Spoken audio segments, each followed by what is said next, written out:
নমস্কাৰ বন্ধু-বান্ধৱীসকল, আপোনালোকক profession Assam YouTube channel পৰা স্বাগতম জনাইছোঁ। তো বন্ধু-বান্ধৱীসকল, আপোনালোকৰ কাৰণে এটা ভাল খবৰটো হ'ল যে Guwahati high court recruitment 2021-110 computer assistant steno LDA and copyist vacancy. তো বন্ধু-বান্ধৱীসকল, আপোনালোকৰ কাৰণে গুৱাহাটী হাইকোৰ্টৰ পৰা 110টা computer assistant steno LDA and copyist vacancy ওলাইছে। তো বন্ধুসকল, আপোনালোকে যদি এইটোৰ কাৰণে ইণ্টাৰেষ্টেড আৰু ইলিজিবল হয় তেনেহ'লে আপোনালোকে এপ্লাইটো কৰিব পাৰিব। তো বন্ধুসকল, আপোনালোকে কেনেকুৱা কোৱালিফিকেশ্যন হ'লে আৰু কেনেকুৱা চাৰ্টিফিকেট হ'লে আপোনালোকে এইটোৰ কাৰণে ইলিজিবল হ'ব আৰু কেনেকুৱা আপোনালোকৰ এজ লিমিট লাগিব আৰু কিমানলৈকে আপোনালোকে এই কোৱালিফিকেশ্যন থকা হ'ব লাগিব, তেতিয়াহ'লে আপোনালোকে ইলিজিবল হ'ব এইটোৰ কাৰণে। তো বন্ধুসকল, আপোনালোকে ভিডিঅ'টো স্কিপ নকৰাকৈ শেষলৈকে চাই থাকিব, কিয়নো আপুনি যদি শেষলৈকে নাচায় তেনেহ'লে একো বুজি নহ'ব। তো বন্ধুসকল, আপোনালোকে কেনেকুৱাকৈ এপ্লাইটো কৰিব আৰু আপোনালোকৰ ওচৰত এটা ৰিকুৱেষ্ট কি, আপুনি যদি প্ৰফেশ্যন আসাম ইউটিউব চেনেলটো নতুন হৈ থাকে তেনেহ'লে চেনেলটো ছাবস্ক্ৰাইব কৰি বেল আইকনত প্ৰেছ কৰি ৰাখিব,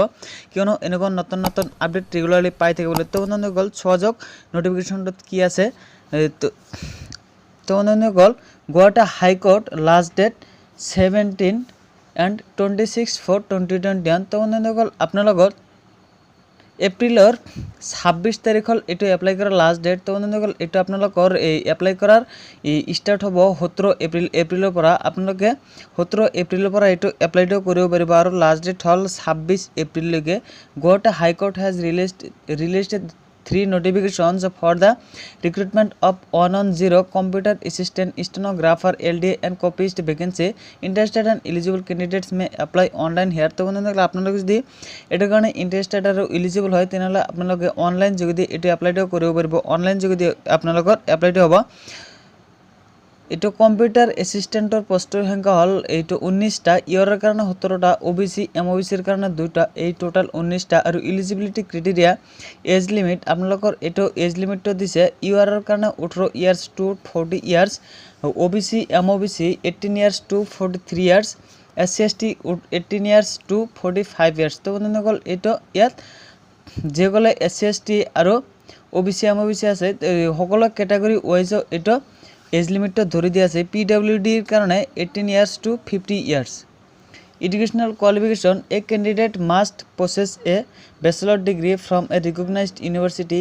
She shall possess a diploma certificate in computer operation. The candidate must be well versed in execution of works such as data entry and DTP works, basics hardware maintenance including. তো বন্ধুসকল, এইটো আপোনালোকৰ এই educational কোৱালিফিকেশ্যনটা লাগিব। Candidate must be possess a bachelor degree, আপোনালোকে bachelor degree complete কৰা হ'ব লাগিব আৰু আপোনালোকৰ এই ডিপ্ল'মাটো কম্পিউটাৰ চাৰ্টিফিকেট থকা হ'ব লাগিব আৰু আপোনালোকে DTP জনা থকা হ'ব লাগিব। আৰু প্ৰুফ অফ ৰেচিডেঞ্চি আপোনালোকৰ ৰেচিডেঞ্চি থকা হ'ব লাগিব। এই candidate must possess a valid registration certificate of employment exchange for the state of Assam. তো এইটো আপোনালোকৰ কাৰণে এমপ্লয়মেণ্ট এক্সচেঞ্জ চাৰ্টিফিকেটখন লাগিব। আপোনালোকে এমপ্লয়মেণ্ট এক্সচেঞ্জ চাৰ্টিফিকেট নহ'লে এপ্লাইটো কৰিব নোৱাৰিব। ষ্টেনোগ্ৰাফাৰ এইটো গ্ৰেড 2ৰ কাৰণে পোষ্টৰ সংখ্যা 3টা, লোকেশ্যন ৱাইজ ভেকেঞ্চি। এইটো লোকেশ্যন ৱাইজ ভেকেঞ্চি দিছে।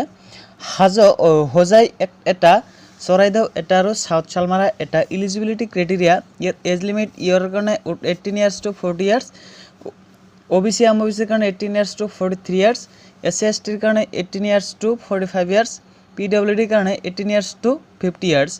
এডুকেশ্যনেল কোৱালিফিকেশ্যন এইটো educational qualification the candidate must be a graduate from a UGC recognised university as on the date of advertisement.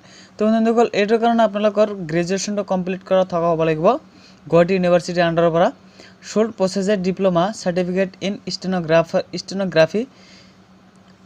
তো বন্ধুসকল, এইটোৰ কাৰণে আপোনালোকৰ এই ডিপ্ল'মা থকা হ'ব লাগিব, চাৰ্টিফিকেট থাকিব লাগিব আপোনালোকৰ। আৰু must have a adequate knowledge of the official language of the state of Assam. Assamese লেংগুৱেজৰ ওপৰত আপোনালোকৰ নলেজটো থকা হ'ব লাগিব। The candidate must possess employment exchange registration number. তো আপোনালোকৰ এইটোৰ কাৰণে এমপ্লয়মেণ্ট এক্সচেঞ্জ ৰেজিষ্ট্ৰেশ্যন নাম্বাৰটো থকা হ'ব লাগিব। ষ্টেনোগ্ৰাফাৰ গ্ৰেড 3, ষ্টেনোগ্ৰাফাৰ গ্ৰেড 3ৰ কাৰণে পোষ্টৰ সংখ্যা হ'ল 8টা, লোকেশ্যন ৱাইজ ভেকেঞ্চি হোজাই 2টা, চৰাইদেউ 2টা আৰু চাউথ চালমাৰা 4টা। ইলিজিবিলিটি ক্ৰাইটেৰিয়া চেম ওপৰৰ যিখিনি আছিল একেই ইয়াৰৰ কাৰণে 18 ইয়াৰ্ছ টু 40 ইয়াৰ্ছ OBC MOBCৰ কাৰণে 18 years to 43 years SC ST কাৰণে 18 ইয়াৰ্ছ টু 45 ইয়াৰ্ছ PWD কাৰণে 18 years to 50 years educational qualification ইয়াত অৱশ্যে এই কোৱালিফিকেশ্যনটো কম খুজিছে the candidate must have passed HS examination তো বন্ধুসকল এইটো আপোনালোকৰ হায়াৰ সেকেন্ডাৰী পাছ কৰা হলে হৈ যাব আৰু আপোনালোকৰ এটা কম্পিউটাৰ সাৰ্টিফিকেট থকা হ'ব লাগিব আৰু must have adequate knowledge of the official language তো এটা আপোনালোকৰ যেটো আমাৰ অফিচিয়েল ল্যাঙ্গুৱেজ হয় ওই এছএমএছ ল্যাঙ্গুৱেজটা আমাৰ জনা থকা হ'ব লাগিব এটাৰ ওপৰত আমাৰ জ্ঞানটো থকা হ'ব লাগিব the candidate must process employment exchange তো এটাৰ কাৰণে এমপ্লয়মেন্ট এক্সচেঞ্জ ৰেজিষ্টাৰ সাৰ্টিফিকেটখন লাগিব LDA এৰ কাৰণে পোষ্ট সংখ্যা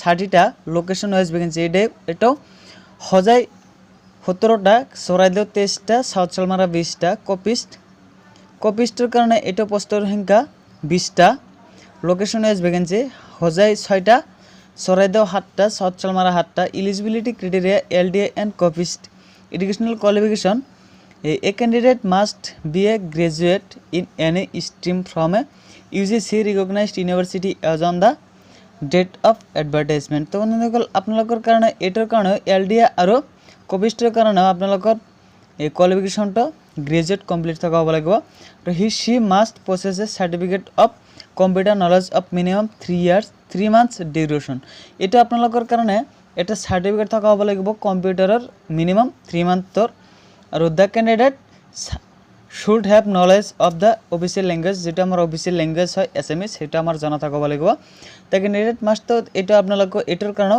এমপ্লয়মেন্ট এক্সচেঞ্জ ৰেজিষ্ট্ৰেচন নাম্বাৰটো লাগিব এজ লিমিট ইয়াৰ দিছে ইয়াৰ কাৰণে সেম আগৰখিনিৰ দৰে 18 ইয়াৰ্ছ টু 40 ইয়াৰ্ছ এই OBC MOBCৰ কাৰণে 18 ইয়াৰ্ছ টু 43 ইয়াৰ্ছ SST কাৰণে 18 ইয়াৰ্ছ টু 45 ইয়াৰ্ছ PWD কাৰণে 18 ইয়াৰ্ছ টু 50 ইয়াৰ্ছ এপ্লিকেশন ফিজটো দিয়া আছে আপোনালোকে জানে যে কিবা এটা এপ্লিকেশন কৰিবলৈ দিলে এপ্লিকেশন ফিজটো ধৰি দিয়া থাকে দিব লাগে SC ST PST এইচৰ কাৰণে 150 টাকা আদাৰ্ছৰ কাৰণে 300 টাকা PWBD ৰ কাৰণে nil payment mode SBI fees payment challan তো আপোনালোকে চালান কাটিব লাগিব এটা SBI দ্বাৰা হাউ টু এপ্লাই আপোনালোকে এপ্লাই কেনেকৈ কৰিব interested and eligible candidate may submit online application through the website http://gaconline.gov.in তো বন্ধুসকল